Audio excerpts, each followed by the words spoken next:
Almighty God, we thank you for this day that as we worship, as we are in your presence, O Lord, as we meet through Zoom and on our phones or iPads or computers, that, yeah, we just thank you that we can meet with this, Lord. We just pray that as we come in your presence, that we would be focused on you and we would see you working through all that's happening, O Lord.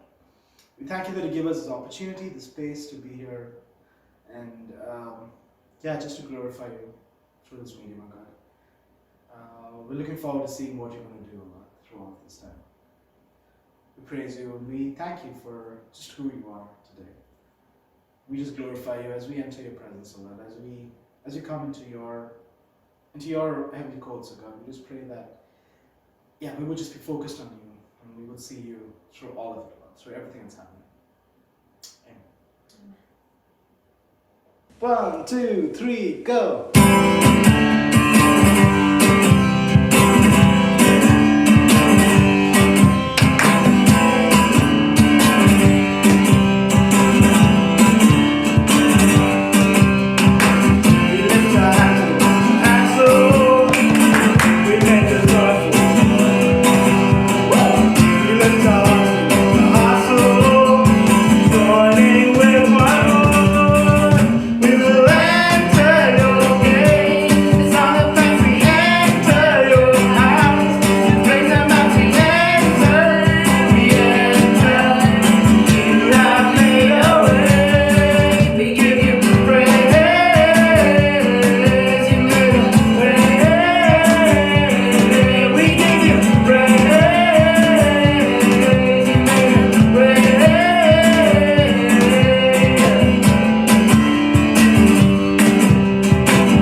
You're altogether lovely, altogether altogether worthy, altogether wonderful to me.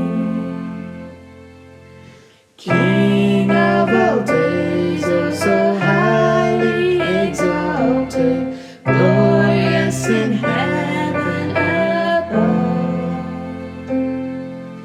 Humbly you came to the earth you created, all for love's sake became poor. So here I am to worship, here I am to bow down, here I am to say that you're my God. You're altogether lovely, altogether worthy, altogether wonderful to me.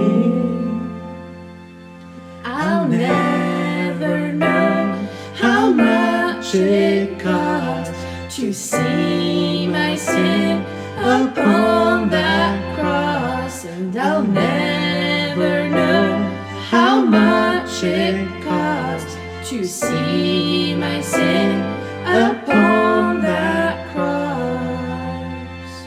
So here I am to worship, here I am to bow down, here I am to say that you're my God.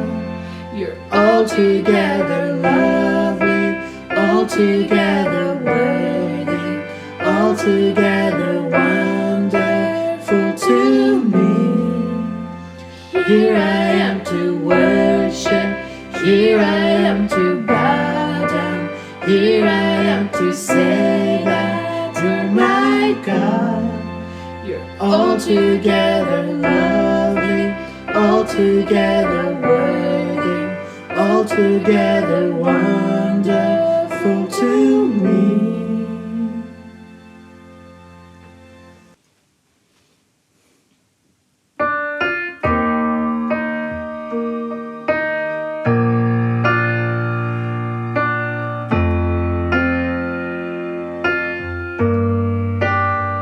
You are here, moving in our midst. I worship you, I worship you. You are here, working in this place. I worship you, I worship you. You are waymaker, miracle worker, promise keeper, light in the darkness. My God, that is who you are. You are waymaker, miracle worker, promise keeper, light in the darkness. My God, that is who you are. You are here, touching every heart. I worship you, I worship you. You are here, healing every heart. I worship you, I worship you. You are waymaker, miracle worker, promise keeper, light in the darkness. My God, that is who you are. You are waymaker, miracle worker, promise keeper, light in the darkness. My God, that is who you are. You are here, turning lives around. I worship you, I worship you. You are here, mending every heart. I worship you, I worship you. You are waymaker, miracle worker, promise keeper, light in the darkness. My God, that is who you are. You are waymaker.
is who you are.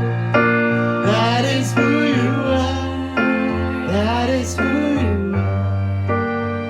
You are here, moving in our midst. I worship you. I worship you.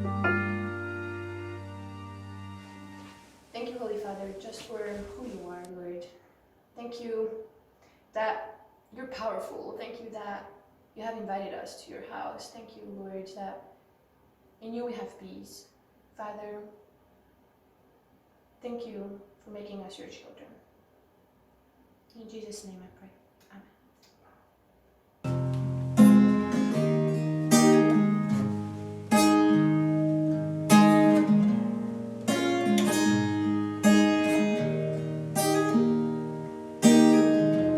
You're the only answer to the darkness. You're the only right among the wrong. You're the only hope among the chaos.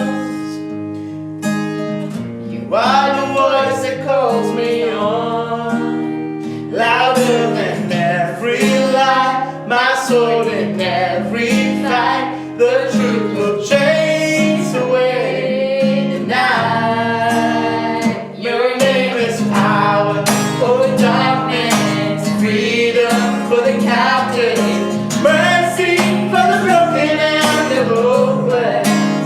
Your name is faithful in the battle, glory in the struggle, mighty, it won't let us down or fail us.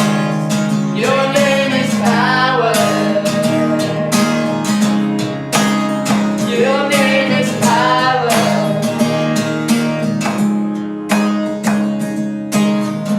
I know it is written, hope is certain. I know that the world will never fail. Oh, I know that in every situation, yes, I know you speak the power to prevail. Louder than every lie, my soul in every fight. The truth will chase away the night. Your name is power over darkness, freedom for the captive, mercy for the broken and the hopeless. Your name is faithful in the battle, glory in the struggle, mighty, it won't let us down or fail us. Your name is power. Your name is power.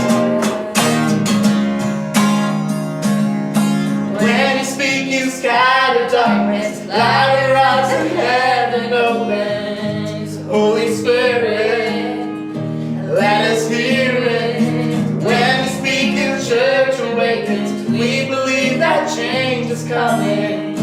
Holy Spirit, let us see it.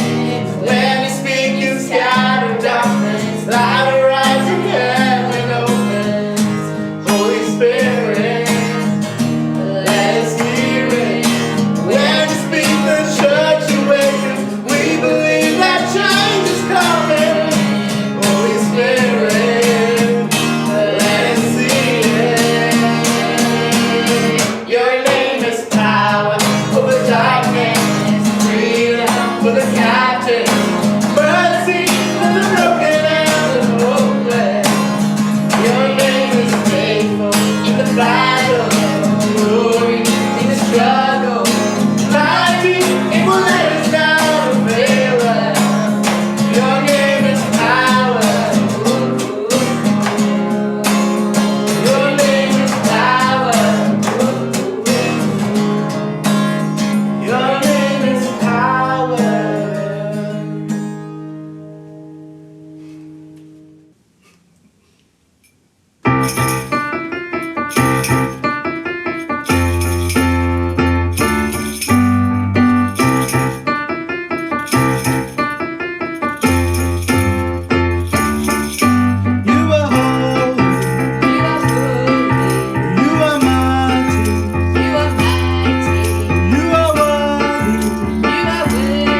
I will be sharing a God story on mother figures in my life.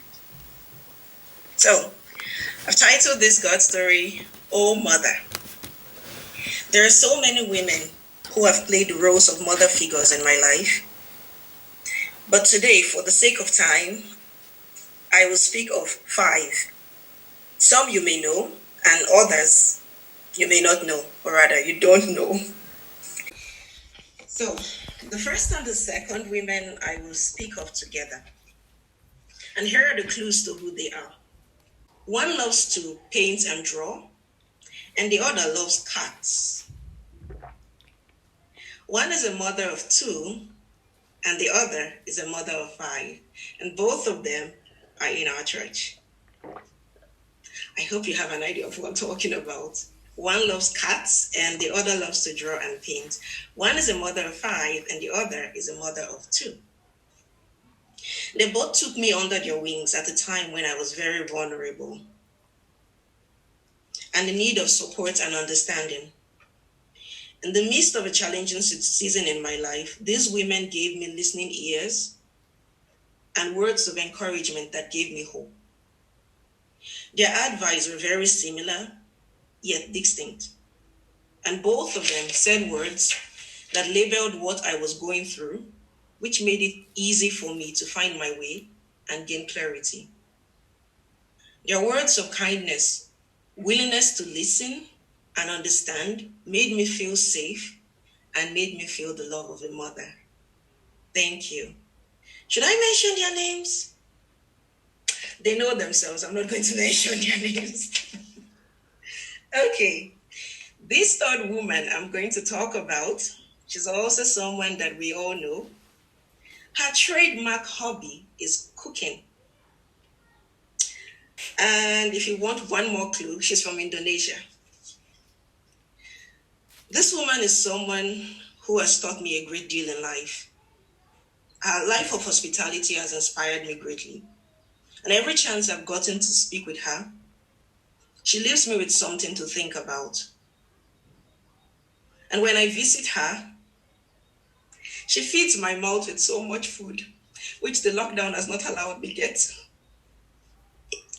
And also she feeds my spirit with lots of prayer. With this woman, I really feel the love of a mother. Thank you so much.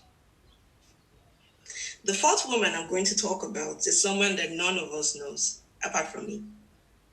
Her name is Aunt Azuka, but we all call her Aunt Zuki. Aunt Azuka was my Sunday school teacher during my childhood and teenage years. She made me love the Bible and the stories of the Bible. She has depth for the Word of God and taught with excellence. She taught me Bible games and Bible songs. She greatly influenced my love for teaching the Bible, and she inspired me to learn the scriptures by heart. She always had an answer to questions asked. A few days ago, I remember the song she taught me and some other kids when I was 13 years old. As I sang this song, my heart and my mind went back to a place in time when all I felt was peace, joy, and love. And that was in the children's church I grew up in. It might interest you to know that I look back and I realize it's 15 years ago that I learned this song, and what Aunt Azuka sowed in me as seeds are now trees in my life. She showed me the love of a mother in a way I can't express. And she taught me that one who plants and sows and believes that the seeds will grow is a true mother. The fifth woman I'll talk about is also someone that we don't know, but she is the most important woman in my life, and that's my mother, Yinka.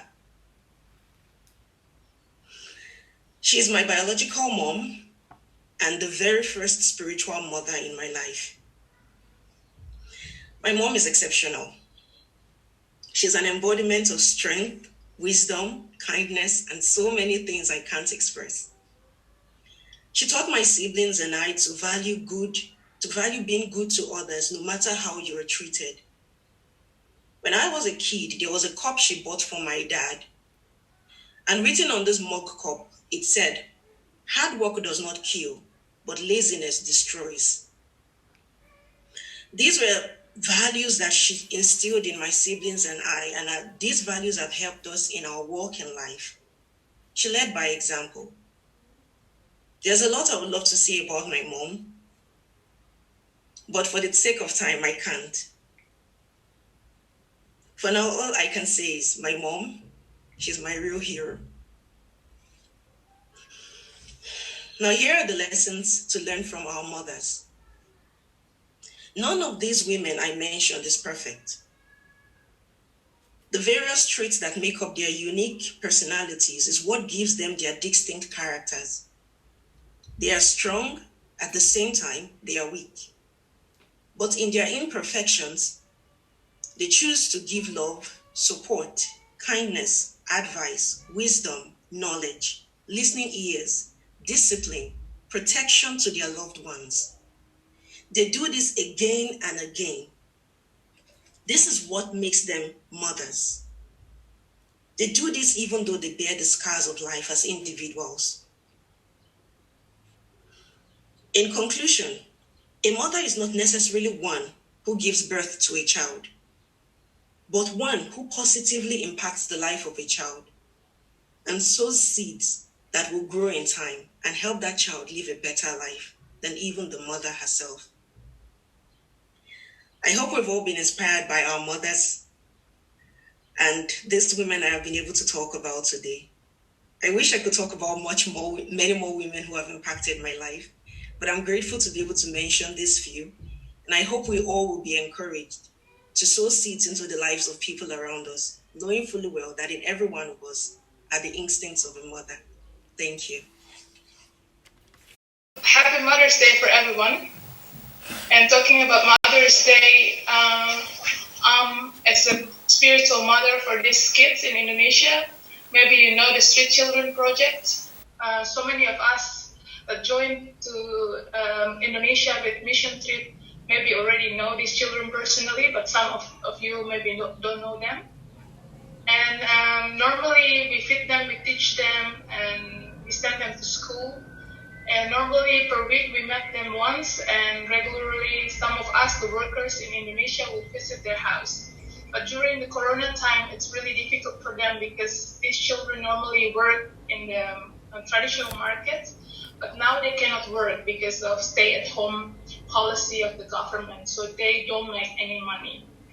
And for us as workers, as their parents kind of, we support them per family now individually for 2 weeks. So we give them supply to eat, rice, sugar, oil to cook. So we've been giving this to them. So our expenses also increase. Every week when we generally normal meet before the Corona time, we would spend only 30 euros for these 50 children. But now since Corona hit, we've been giving them a lot of supplies for food for them to survive. And it's like 600 euros per month right now, because we'll be giving them every 2 weeks goods and supply for 300 euros for 40 families. So yeah, that's with the mission offering today, we'll be giving to them, to the street children. I'm sorry guys, for me it's my children I'm talking about, so I'm kind of emotional, so bear with me. Pastor Matthew has put in a really nice video, so for you that don't know the children, you can also see them. And yes, Pastor Matthew, please go ahead. It's a new normal. Change is coming to the old routine. It's a new normal. A different season, but the same dream. When I look back, I see all these changes are changes.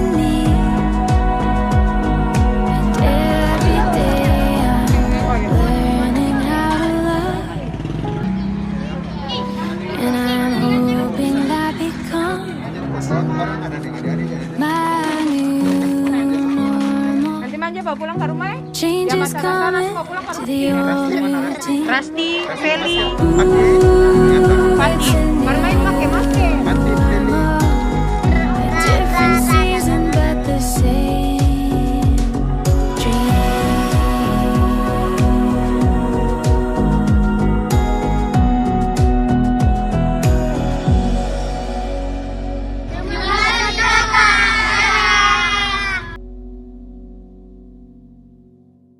Today we are reading from Proverbs 23, verse 15 to 25. So if you want to read with me, Proverbs 23, 15 to 25. I'm reading from the New International Version. It says, verse 15, "My son, if your heart is wise, then my heart will be glad indeed. My inmost being will rejoice when your lips speak what is right. Do not let your heart envy sinners, but always be zealous for the fear of the Lord. There is surely a future hope for you, and your hope will not be cut off. Listen, my son, and be wise, and set your heart on the right path. Do not join those who drink too much wine or gorge themselves on meat. For drunkards and gluttons become poor, and drowsiness clogs them with rags. Verse 22, listen to your father who gave you life, and do not despise your mother when she's old. Buy the truth and do not sell it. Wisdom, instruction, and insight as well. The father of a righteous child has great joy. A man who fathers a wise son rejoices in him. May your father and mother rejoice. May she who gave you birth be joyful. Amen." She did. You can have people who are like spiritual parents in your life, even if they're not a biological parent, so to speak. And so for some of these advice things, maybe look towards that and see how that could work as well. So during lockdown, right, not having the schools open for about 2 months now, it to me at least brought up this question, like, man, what if parents were the ones responsible for teaching their kids? Not the government, not schools, but what if parents were the ones responsible for teaching them? And then I realized they are. That's even after kids, at least primary school kids, start getting to go back to school this week. If I look through Proverbs, there's so much about how it is a parental role to be teaching and training your kids and teaching them important things, that not just something that we farm out to everyone else, but that is meant to happen inside of our homes. And so teaching and wisdom are really there.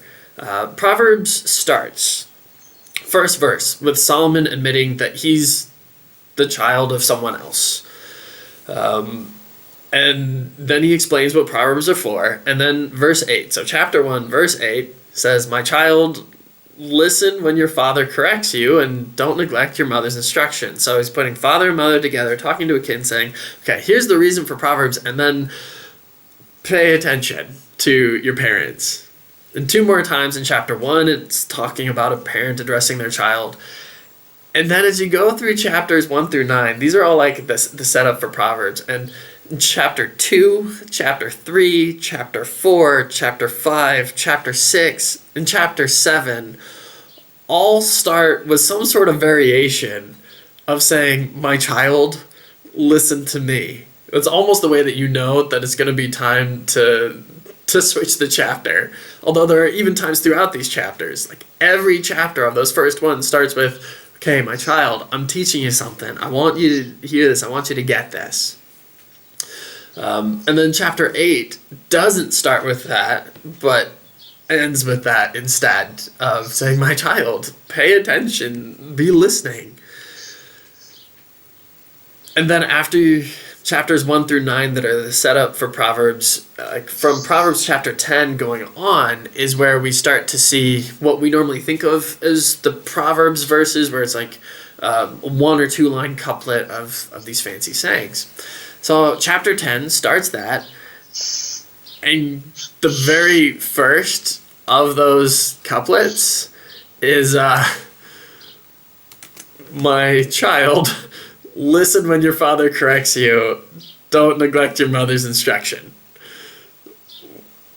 Or, that was in chapter 1. The first one in chapter 10 is a wise child brings joy to a father, and a foolish child brings grief to a mother. So, even after chapters 1 through 9 have all set up, this is a parent talking to the child. We start the Proverbs in chapter 10, and it just starts again with a father and mother. Listen to them, bring joy to them. Don't bring grief to them by being foolish.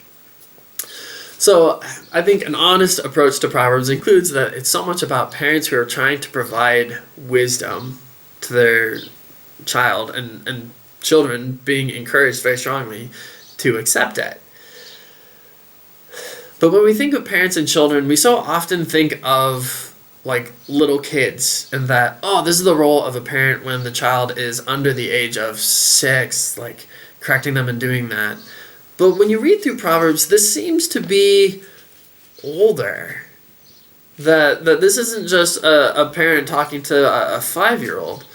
Because some of the other encouragements after saying, hey, listen to your parents, it's saying, don't hang out with people who are encouraging you towards murder and theft and adultery.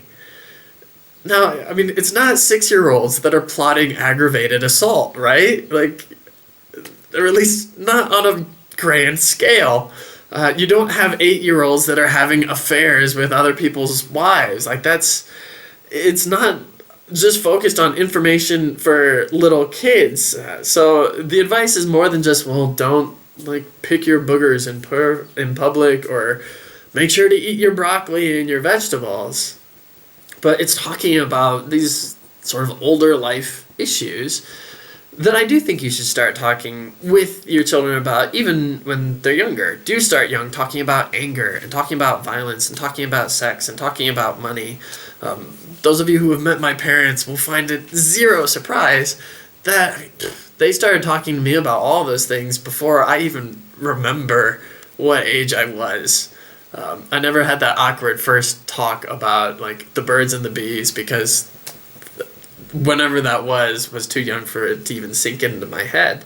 And hearing those, starting young with talking to kids about how they should find someone that would be their spouse, or how to react with their emotions, and how to address their own emotions, or how to go about making money, or using money, or spending money well, or saving money. All these things are ones that we should start young, but it doesn't just end when they're like 4 years old and be like, oh, well, hopefully they learned everything together by now. So as I've talked with people, and even just in the last few weeks talking with a few friends, and the role that their parents played in their life, and what they talk to them about or what they don't, especially for those that are still in those, like, if you're in that university time frame or a little after, or even much after, as you're thinking about, okay, romantic relationships and how to pursue those, I think it's good to be able to ask your parents about that and talk to your parents about that. Sometimes your parents aren't going to agree with the same choice that you made, and there can be reasons to not follow with a choice that your parents are like, ooh, you should marry this person instead. But to avoid getting to talk about those things, I think it's unfortunate if you feel like you have to avoid some of that. Job paths that you're pursuing, I think it's good to be able to talk to your parents about that. And if, for the people that I've talked to and they're like, yeah, I'm not telling my parents yet, that normally makes me at least want to ask a few other questions to find out where's the like breakdown in communication between that, of why are people concerned to even mention some of those topics around their parents. And that may have to do with the parent, but it may also have to do with the child in the process, or just learning how can we communicate well. Some people didn't have parents that did, sadly but honestly. Some didn't learn good communication from your parents, but maybe you get to play a role in starting good communication. Because we all learn from our parents. As a parent, you teach whether you like it or not. It's just learning to use that power for good and not for evil, and for being intentional with it. But if you're on the side where you grew up in a family and like discussions, things weren't really talked about, you may not get the opportunity to do it if your parents aren't willing to answer questions. But an idea that I would offer to you, and especially on a day like Mother's Day, it's easier normally to make a phone call, or it's a little more expected that people make phone calls, is to start asking questions of your parent. I remember some years ago, I was leading a group that was it was me and a couple of guys, and so we were talking about fathers and sons. And so I gave them some questions to talk about with their dad, and I followed through and I did it the same. And so I'll put some of those questions on the side. If people are interested, if you're like, ooh, what are some conversation starters? These were some of the things I went, okay, I want you guys to just take some time chatting with in this case, could be your mother, could be your father. And instead of it being like, okay, let's now solve issues that we may have had in our relationship, it's just trying to listen and hear from them, who they are, how they view themselves, what they think is important. So maybe you can see some of those in the chat box, but asking who was an influential example in their life of what it was to be a woman or to be a man, what it was to be a mother, what it was to be a father. What were some of the influential moments that shaped their lives? Because maybe that's a good place to get them to start talking about them and how they see themselves. Asking them, what was the most difficult responsibility you had? Or what was the most difficult choice you had to make as a parent? What was your favorite moment being a parent? Some of those things, it allows them to kind of go through some of their memories, and hopefully that opens up some good conversations, so that then you can get to questions like, so what did you want to pass along to me? What is it you wanted me as your child to learn? What is it that you valued that you wanted to make sure what's advice you would give to me right now? And then maybe through those types of questions, you can start having those, because I've heard of times even when parents that aren't Christians or parents who haven't been especially intentional about investing wisdom into their child have been able to say some things that really did matter in the life of their child as well, that in a good way, that sometimes even the parent that you don't expect to be able to offer you something worthwhile is able to. And if none of those things that you want to be able to talk to your parent about, hopefully that last question, which says, may I pray with you? And what can I pray for you? Maybe your parents don't have faith, maybe they do. But I remember when I did this with my dad, I think for him it was just really meaningful to have his child pray for him. My parents, they did spend a lot of time praying for me as I was growing up as a kid. And to have an adult child now say, not that he didn't know that I prayed for him, but to just be specific about, like, I want to pray for you, and how can I do that? That was a meaningful, helpful thing, and was a really good moment in that. So maybe you can take those times to do that. But from the parent side, it is our role to be able to invest in our kids and to try to pass along wisdom and teaching. But remember that even as you do that, you're not trying to become the sole source of information for your child. Because number one, it just won't work unless you sequester them in a room forever, which is really, really unhealthy.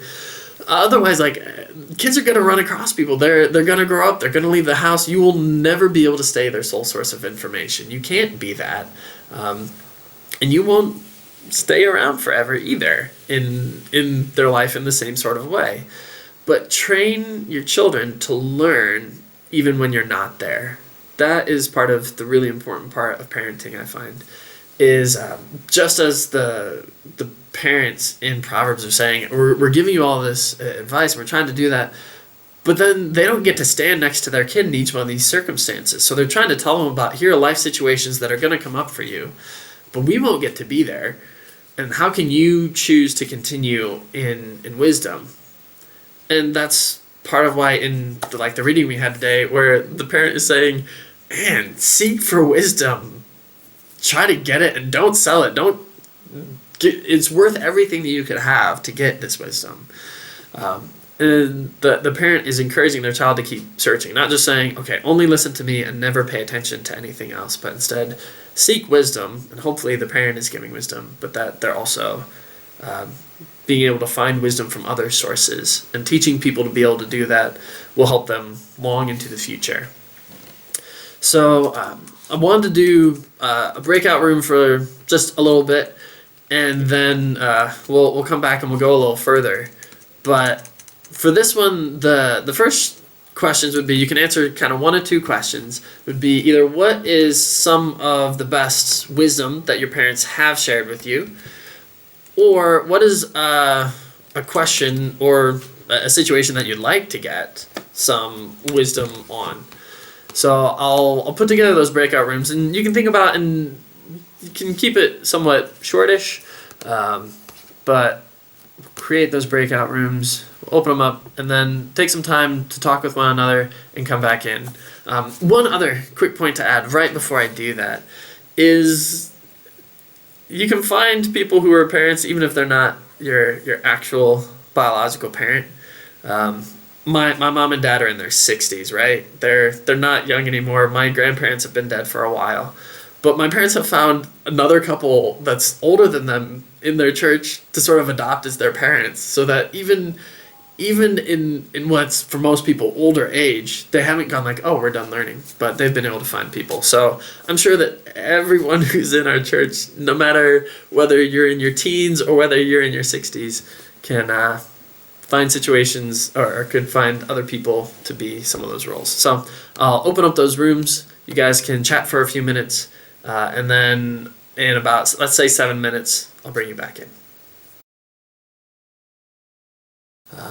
So the first thing I wanted us to look at was sort of teaching and wisdom in that role with parents. A second one, not always the fun one to talk about, but is discipline, which we've already looked at the value of discipline a time or two as we've gone throughout Proverbs, but especially when talking about parents, it's just good to bring it up again. Discipline, from the Helps Word Studies definition, I like, because it does connect with what I see the value of discipline being. Discipline is instruction that trains someone to reach full development or maturity. Discipline is something that has a direction to it. You're wanting to get someone up to maturity, and so you're disciplining them. Just like if you're disciplining yourself for learning to play an instrument or to play a sport or things like that, you discipline so that you can get better at something, and you discipline yourself so that you can learn something and be able to kind of act within that environment better. And that's where I see like the role of parental discipline as well, that the goal of it, if it's done correctly, fathers and mothers, is to help your child reach maturity. Just like when you have to discipline to study to take a test, right? Like you're getting to where you're supposed to be able to learn something from it. And so in Proverbs, as well as it's repeated in Hebrews 12 and taken further, we're told, like, don't despise the Lord's discipline, because the Lord disciplines those he loves, just like a parent would discipline the child that they delight in. Proverbs 13:24, one of those well-known, sometimes in a good way and a bad way, verses is, whoever spares the rod hates their children, but the one who loves their children is careful to discipline them. I was disciplined by my parents. I remember growing up, sometimes that had physical things to it, but also in other ways. I remember one time in my teens, my sister and I, for some reason, like, my mom reverted back to thinking we were being like 5 and 6 year olds kind of thing, of the whole, like, you've been kind of in grumpy moods, so you all must be tired. So my mom's discipline, her choice was that for, I think it was a week, She said, no, like, evening activities for you guys. And it was sort of the only time that I was grounded. And it wasn't even grounded in a, like, harsh way or a mean way, but it was just like, I think you all need some more sleep. And so if you're going out with friends, or if you're even going to, like, later night church activities, she's like, for this week, no, not even doing those. That way you all can be home, can get some sleep. And at the time, I was like, what is this? Now that I think about it, maybe she had a point. I mean, having little kids myself, I see that. Last night, my kids fall asleep a little later. I'm not sure why. This morning, they weren't getting up early, or they weren't getting up later than usual. They woke up kind of early-ish. And so this morning hasn't been the whole, like, Happy Mother's Day. Kids are in a great mood the whole time. Hasn't surprised me. 'Cause I'm like, oh, well, they didn't fall asleep as quickly. They came downstairs and were talking more often. So they're like, ooh, you need to get more sleep. You'll feel better if you do that.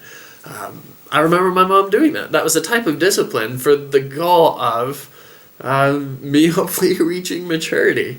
And there are still some times where I have a mother who lives in my house. She's not my mother, but a mother who looks at me and is like, maybe you should get some more sleep. So, there are lessons that hopefully we learn when we're younger, but sometimes even have to be reminded of, which isn't a bad thing. Because love disciplines. That's what the Proverbs tells us, is that a parent who loves their child will discipline them. So love disciplines. And God's grace also disciplines. Titus chapter 2, I like those verses because it talks about, it's like, grace teaches us to be disciplined, teaches us to say no to ungodly things. It teaches us to not just run in with a worldly way of doing things. And so grace is understood better when we've been disciplined. That's part of what God wants to do, is he wants us to be disciplined so that we can become mature. And there's various things throughout the Bible about, like, you don't want to just stay like as an infant, as a baby in your understanding of faith, but you want to grow, you want to mature. And so disciplining yourself through all these different things. Some of the spiritual disciplines that people often talk about is like fasting, praying, reading your Bible, silence, community, giving. There could be long lists of spiritual disciplines.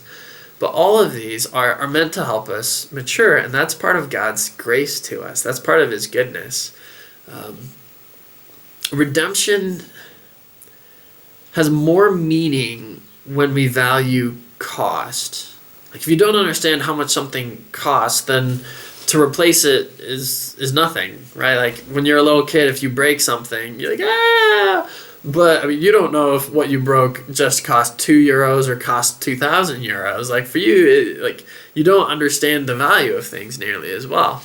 But once you do, and then understanding if something can be restored or brought back, it has this greater meaning. And some people, they get sheltered from consequences. And then grace isn't as valuable if they've never learned what consequences are, if they've never learned what it's like to be disciplined for something. And so parents, I think we have the role of helping our children to understand the value of something, and not just always, if something goes wrong, you don't always like try to fix it as quickly as possible so that the child never knows that there was a consequence to an action. Instead, it's helping them to understand what those consequences are, but still getting to show grace can be quite valuable. So for me, one of the ones I remember, I was a teenager. My mom and dad were gone on a vacation, and I was alone at home for, it was like a weekend, or, well, it was some during the week because I still had to go to school. And we lived far enough away, and I was old enough for American standards to be able to drive, so I was driving myself to school. But it was in winter, it was icy on the roads, and I had this great idea that I should drive my dad's truck that day because it was heavier, it's bigger, it seemed safer driving on the ice in a big truck, which wasn't necessarily the wrong idea until I scratched it on the side of a bridge because I had a logic, but it wasn't good logic. Let's put it that way. So, yeah, I scratched my dad's truck that he used for going to his work when he was around, and I went, oh no, I'm in so much trouble. What do I do? I waited until my parents got back from their vacation. I owned up to it. I told them, I showed them what it was that happened. And the response that I got, the first part of the response was, my dad saw it, and it was like, okay, we will talk about this later. He didn't have a lot of time before he was going to have to go to work anyway, but I think he wanted to process his own emotions first before he responded to it. So that had its good and its bad sides. I'm like, oh, now I have to wait until this afternoon. This is going to be horrible. But later, when my dad got back, my mom and dad talked about it. The grace that they showed me in that, instead of blowing up at me and being harsh and trying to scratch my car that I should have been driving or something like that, instead of trying to do that sort of reciprocity, they did end up showing me grace in it, and there were things that I could do to understand the consequence of it, but they also could tell that I had learned. There was consequence to it. And so for me to understand, my dad and mom had every right to discipline me or punish me for this thing.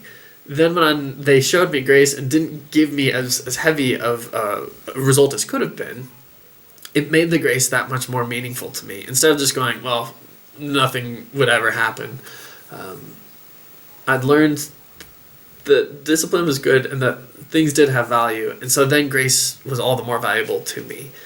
So I think as parents, it is our place where we're supposed to teach them discipline. We're also supposed to teach them grace. There's Psalm, because I've been reading through the Psalms, and Psalm 86, I like how it puts these things together. In verse 15, it says, "You, Lord, are compassionate and gracious, slow to anger, abounding in love and faithfulness. So turn to me and have mercy on me. Grant your strength to your servant, because I serve you as my mother did." And I kind of like those two parts together. That God is gracious and compassionate, slow to anger, but abounding in love. It shows up a lot of times throughout the Bible.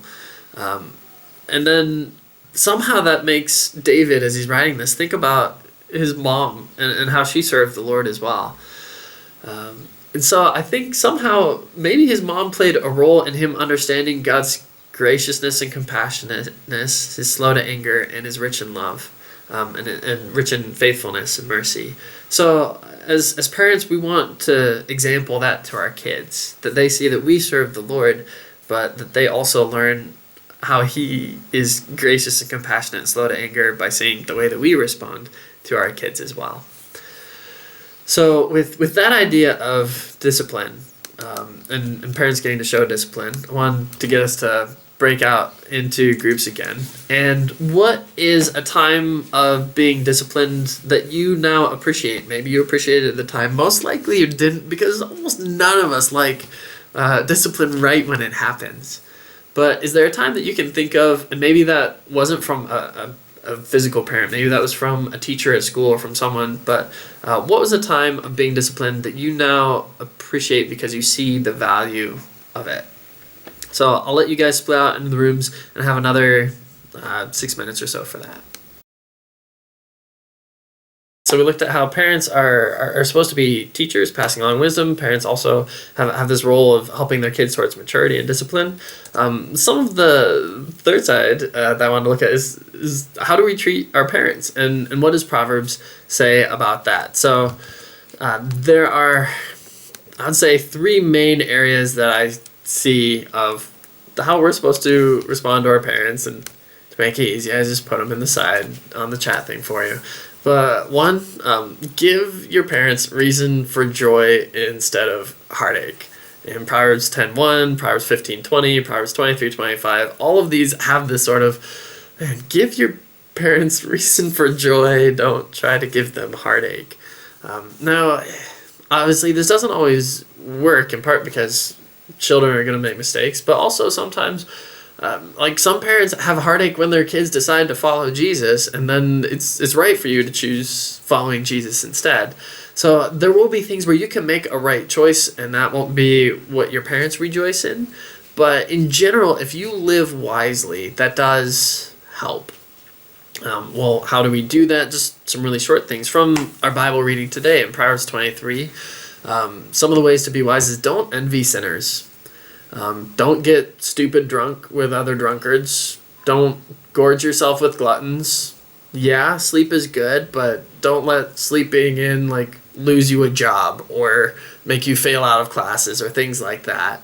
Those are some of those kind of recommendations we're given of like, oh, give your parents reason to rejoice. If you're someone who works well, works hard, uses the potential that you have to try to invest in what is good and what is true, that's often something that parents like to see.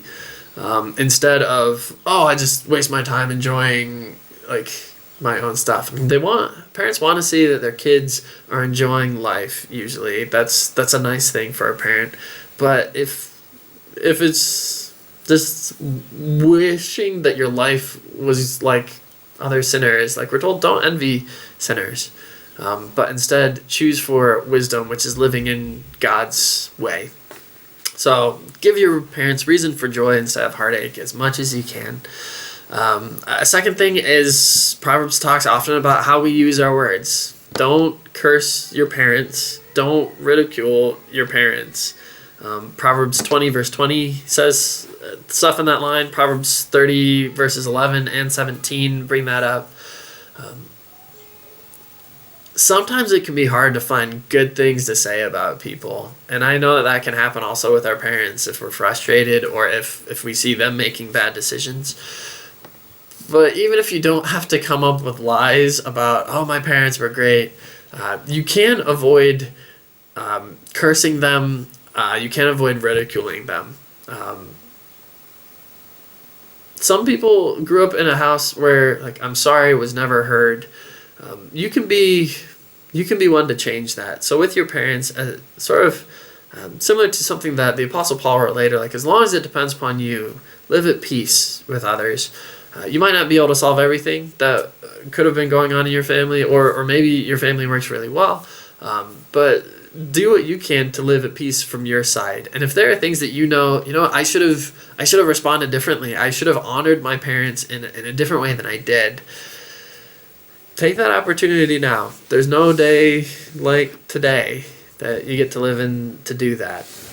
So be careful with how you use your words. That's something, even with my parents, I sometimes have to be careful. Like, how do I make sure that if I'm telling a story, it's not at their expense, but it's actually something that's, we can tell things that are funny, but are meant to also show honor or show like how real they are as people. So even I think through that, and hopefully you guys, as you find ways to talk to your parents, but also to talk about your parents with other people, find ways not to ridicule your parents, because Proverbs encourages us not to use our mouths that way. And the third one is on how you use your money. It takes terms like don't plunder your parents, don't rob your parents, don't evict your parents from the house that they're living in.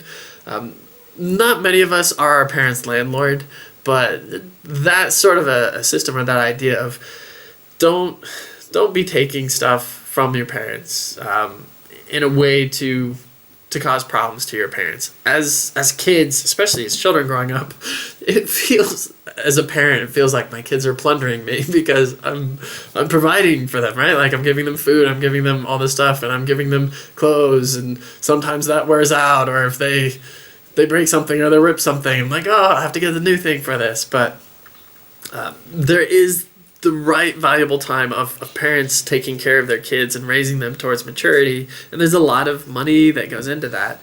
But I think we all can tell the difference of, like, there are times when people steal stuff from their parents, and that can be in those ages when you're living in the house and like you grab extra money off of the counter or things like that. But in other ways, I've known people who lie to their parents asking for money, like once they're away at university, and they're like, oh, I need money for this thing or that thing that isn't really what it's for, or some of those circumstances. And Proverbs warns us, don't do that. Don't be defrauding your parents. Use your money well, and if they give you money, use that money well also. Proverbs gives us the negative side, but especially looking through like the New Testament, what Jesus says and what Paul writes, there's also that positive side of making sure that we're taking care of our parents. And I know that that looks different for people, especially depending upon different cultures, of how they do or don't give money to their parents, or how often they do that, or what amounts of money, and how all of that works, or if they even can take care of them. I can't give you an exact prescription of what that's going to look like in your life. But to at least have that sort of principle of, my hope is that I want to help make sure that my parents are taken care of. If your parents are completely self-sustaining, some of you might have parents that don't like to accept gifts, and I'm not saying to over-push that, but if you have the possibility to take care of your parent and the parent is willing to accept it, then that's a valuable thing to get to do. So like, as you have ability, do good to all of the household of believers, we're told later in the Bible, but like especially your own family. If you have that chance and can do it, look towards that as well. That's a valuable thing to be able to do. So in treating our parents, give them reasons for joy instead of heartache. Use your words with them well to be honoring. Use money in a way to be honoring. Honor your father and mother in the ways that you can, and that, as we've said, isn't always just biological family, but that can be other people as well. So with those kind of 3 ideas and things, I want to give you guys just another 5 minutes to break out and discuss, and just a short idea of what is something that you can do this week to treat a parent figure well. What is something that you can share? What is something that you could say that could be as simple as giving them a phone call today, or that could be sending a gift, or trying to do something, be like, hey, be joyful about this.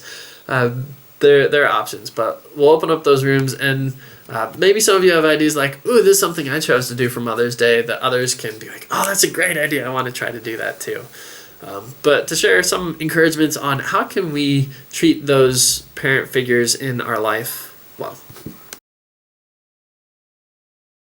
Hopefully this has been encouraging to you, thinking about family and what some of that looks like. Remember, God, I mean, he was the one who gave us this picture of what a parent and child relationship is like in God the Father and in Jesus the Son. And why some of this is so valuable is living out that picture of God and what that's like helps others to see. Like, we can show people what God is like in our families, and to take that opportunity is valuable and is important. And in an ideal world, again, honoring our parents is honoring God, and that's what we want to get to do. That the way that we show honor towards others helps us to show how much we honor God and how valuable He is, because these people around us, including your parents and including your children, are made in the image of God. So honoring that part of it is getting to honor God as well. But let me pray for you, and then we'll close. Heavenly Father, thank you for coming up with the idea of families, and wanting to show that in the way that you are towards us, and using that to develop our character. Thank you that making us children, and then for those of us that become parents, making us parents is part of your grace to us, is part of your way of teaching us wisdom and discipline. It's part of your way of us learning more of who you are. And so I pray that today and the days going forward, we would see more of who you are in our family relationships as well, and that we would be able to share your wisdom and maturity in that as well. May we treat others well. May we see that you've taken care of us, so that we can now show that same type of care towards others. In Jesus' name, amen.